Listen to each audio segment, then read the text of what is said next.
Hujan turun deras malam itu. Langit kelabu menggantung di atas atap rumah tua di pinggiran kota, tempat seorang perempuan bernama Rina tinggal sendirian. Dia memiliki hobi yang aneh, yaitu senang mengoleksi boneka antik.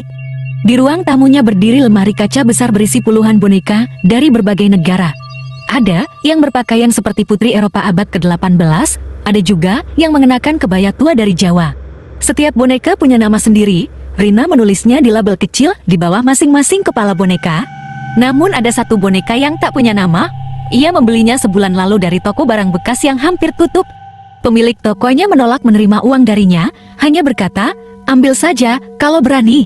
Boneka itu berbeda, mata bonekanya hitam pekat, tidak berkilau seperti yang lain, daunnya lusuh, warnanya keabu-abuan, dan pipinya sedikit tergores. Sejak boneka itu datang, rumah Rina terasa lain. Malam itu, Rina terbangun mendengar bunyi langkah kecil di lorong. Ia turun dari tempat tidur, menyalakan lampu, tapi tidak ada siapa-siapa. Boneka-bonekanya diam di balik kaca. Ia menghela napas dan kembali tidur. Namun keesokan paginya, ia menemukan lemari kaca sedikit terbuka. Boneka tanpa nama itu tidak lagi di tempatnya. Rina mengira mungkin kaca itu longgar. Tapi saat malam berikutnya tiba, bunyi langkah itu datang lagi. Kali ini lebih dekat. Suara itu berhenti tepat di depan pintu kamar tidurnya. Ia menahan napas. Lalu, perlahan, gagang pintu bergetar. Siapa di sana? Tidak ada jawaban. Suara langkah terdengar menjauh. Rina turun dari tempat tidurnya dan menyalakan semua lampu di rumah. Ia memeriksa lemari kaca. Boneka itu sudah kembali ke tempatnya, tapi mata bonekanya kini mengarah langsung ke pintu kamar Rina. Hari-hari berikutnya, Rina mencoba mengabaikan semua kejadian aneh. Ia sibuk bekerja dari rumah, mengedit katalog koleksinya.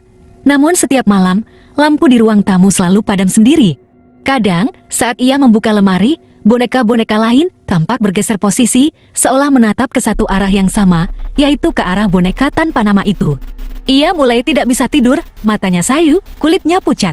Sampai suatu malam, ia mendengar suara anak kecil tertawa. Hihihi. Tertawa itu berasal dari ruang tamu. Rina memberanikan diri melangkah pelan-pelan. Di bawah cahaya redup lampu gantung, ia melihat boneka-bonekanya duduk berbaris di lantai, menghadap ke arah sofa, dan di atas sofa, duduk boneka tanpa nama itu, memegang boneka kecil lainnya di pangkuannya. Boneka yang belum pernah Rina miliki. "Kamu dari mana dapat itu?" Tiba-tiba seluruh lampu padam, gelap hening, lalu terdengar langkah kecil mendekat. Sesuatu menyentuh pergelangan kakinya, Rina menjerit dan terjatuh.